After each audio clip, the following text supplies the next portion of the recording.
नारी शक्ति आपको पीछे तक आपको नारी शक्ति ही नजर आ रही होगी। नारी शक्ति भले ही आज मौन हो, मुंह पर काली पट्टी हो, लेकिन दिल में जो आग है वो आज सड़कों पर आपको नजर आ रही होगी, क्योंकि ये शांति मार्च है, ये नारी शक्ति का ये शांति मार्च है। लेकिन उस शांति में भी तमाम उन लोगों को आज जवाब दे दिया गया है जो हिंदुओं पर हो रहे अत्याचार पर आज चुप हैं। लेकिन आज उन नारी शक्ति ने शांति में रहकर भी ये पूरा जवाब उनको दे दिया है।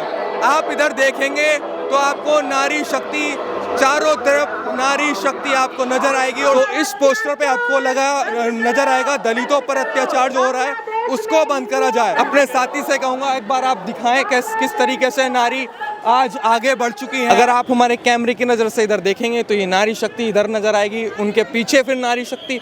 और आज ये दिल्ली की सड़कें नारी शक्ति ने जाम कर दी है, दिल्ली को रोक दिया है। कहते हैं दिल्ली थमती नहीं, लेकिन आज दिल्ली थमती नज़र आ रही है। ये शांति मार्च है, शांति के साथ नारी शक्ति अपनी बात को कह दे रही हैं, भले ही मुंह पर काली पट्टी क्यों ना हो। लेकिन आज वो बात, वो उनका भाव वो आपको नजर आ रहा होगा। हाथों में तख्तियां लेकर बांग्लादेशी अल्पसंख्यक भी मेरा परिवार, जो लोग कहते थे बांग्लादेश में जो लोग रह रहे हैं उनसे हमें क्या मतलब होना चाहिए, वो बांग्लादेशी हैं, लेकिन बांग्लादेशी अल्पसंख्यक भी मेरा परिवार है। ऐसे बोर्ड यहाँ पर आपको नजर आ रहे होंगे। आपको ये भी नजर आ रहा होगा कि अल्पसंख्यकों के मानवाधिकार का हनन बंद करो।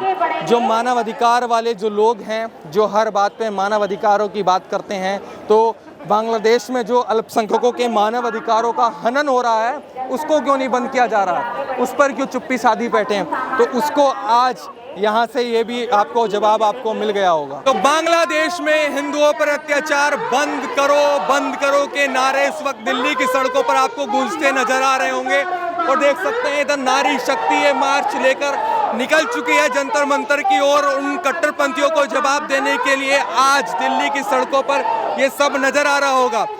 मैं अपने साथी से कहूँ दिखाए, दलित समाज पर अत्याचार बंद करो। ये पोस्टर आपको नजर आ रहा होगा, वो बातें कह रहा है जो अत्याचार इस वक्त बांग्लादेश में हिंदुओं के साथ हो रहे हैं, दलित समाज के साथ जो हो रहे हैं, अल्पसंख्यकों के साथ जो अत्याचार हो रहे हैं, उसको दिल में शोला लिए आज नारी शक्ति दिल्ली की सड़कों पर आपको नजर आ रही होगी। हिंदुओं पर अत्याचार बंद करो। हिंदुओं का विश्वास है सर्वधर्म सद्भाव।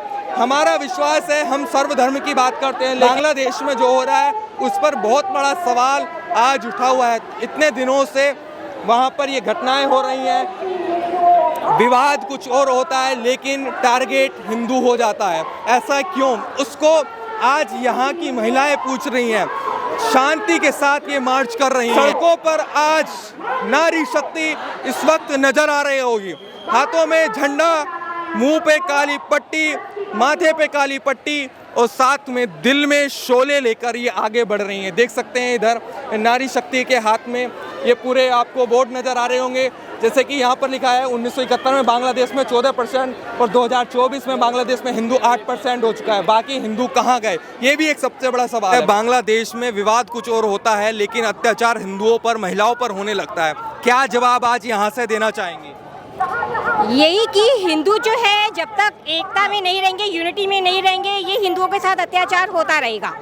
हिंदू जब तक अपनी एकता, इसी को हम प्रोटेस्ट करने के लिए आज सारी नारी शक्ति यहाँ एकत्रित हुई है कि हिंदुओं पे कहीं भी अत्याचार हो, बेशक वो बांग्लादेश हो, अफगानिस्तान हो, कहीं भी हो, जो है हिंदुओं पे अत्याचार कहीं भी नहीं सहेगा। और इंडिया जो भारतीय, हम नारियाँ हैं और भारतीय लोग कभी भी हिंदुओं पे अत्याचार, क्योंकि हमारा मुल्क जो एक तरह से हिंदू राष्ट्र देश है, तो हम लोग कभी भी जो है हिंदुओं पे अत्याचार नहीं सहेंगे। कि महिला की जो आवाज़ है वो हमेशा आकाश को चूमती है। और आज जो बांग्लादेश के अंदर हो रहा है, आप देखें जितना भी पैटर्न हो, ये अभी तक हम पाकिस्तान में सुनते आ रहे थे, दूसरे देशों में सुनते आ रहे थे।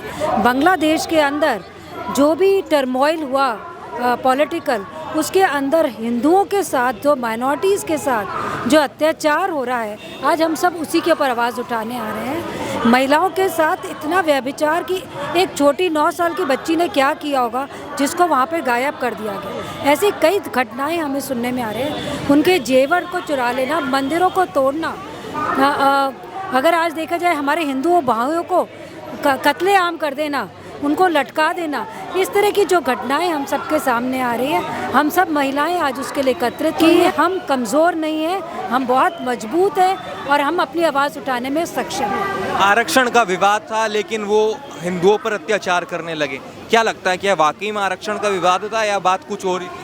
देखिए, आरक्षण उनका आंतरिक मामला है, मैं उस पर कमेंट नहीं करना चाहूँगी, परंतु जो भी था पॉलिटिकल टर्मोइल, उसके अंदर हिंदुओं का या माइनॉरिटीज़ का या मंदिर का या बच्चियों ने उन्होंने क्या किया था कि जिसका उनके साथ उनके ऊपर अत्याचार किया गया। आप क्या कहेंगी मैम, आज आवाज़ गूंजेगी या नहीं?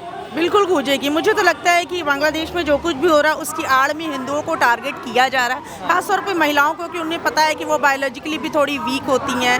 तो अनैतिक व्यवहार ये बहुत ही गलत है और उसके खिलाफ ही हम यहाँ एकत्र हुए हैं आवाज़ उठाने के लिए, और मुझे लगता है कि इसका ज़रूर पॉजिटिव रिस्पॉन्स आएगा। आपको ऐसे क्यों, आपको क्या लगता है कि बार बार ये घटना आती है कि मुद्दा कुछ और होता है, टारगेट हिंदू हो जाता है? मुझे लगता है कि ये पूरे विश्व पटल पे ही ये बात है। मुझे लगता है कि हिंदुओं के खिलाफ एक ये टारगेट किया ही जाता है, और खासतौर पर महिलाओं को ज़्यादा, कि क्योंकि हमारा सनातन धर्म जो इतना फेमस है, या फिर हम जो विश्व में जो विश्व गुरु बनने की और जो हम अग्रसर हो रहे हैं, इन सब के पीछे कहीं ना कहीं ये सारी चीज़ें हैं कि कैसे महिलाओं पे अत्याचार किया जाए और कैसे कमज़ोर वर्ग पे अत्याचार किया जाए। तो ये सारी चीज़ें इसके पीछे मुझे लगता है कि आपने भी देखा होगा सोशल मीडिया पर तमाम वो बातें चली कि भाई जैसे शेख हसीना भागी ऐसे मोदी भी भाग जाएंगे, जैसे बांग्लादेश में हुआ ऐसा यहाँ भी हो सकता है। तो क्या लगता है अपने देश में बैठे लोग ऐसी बात कर रहे हैं, उनको क्या कहेंगे? सर देखिए, अब ये भी कहा जा सकता है ना कि अच्छे बुरे तो हर जगह है। अगर आपके पॉजिटिव में कोई है तो कुछ लोग अगेंस्ट भी होते हैं, तो बातें तो बहुत सारी होती हैं, लेकिन असलियत क्या है ये सभी जानते हैं कि क्या है। ऐसा हमारे देश में नहीं होगा, मुझे ऐसा विश्वास है।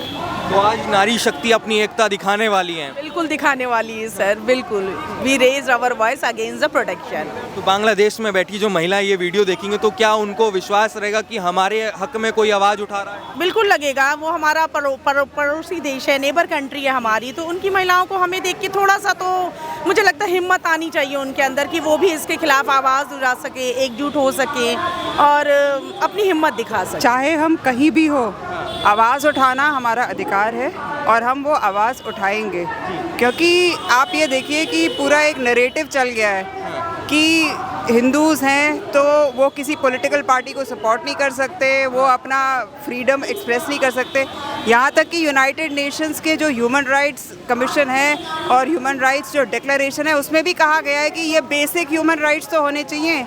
तो हिंदुओं पे ये के लिए ये बेसिक ह्यूमन राइट्स भी नहीं है। हम इसलिए आवाज़ उठाएंगे और हमें पूरा अधिकार है और हमें पूरा विश्वास है कि हमारे जो विश्व भर में हिंदू हैं सबके मन में रोष है।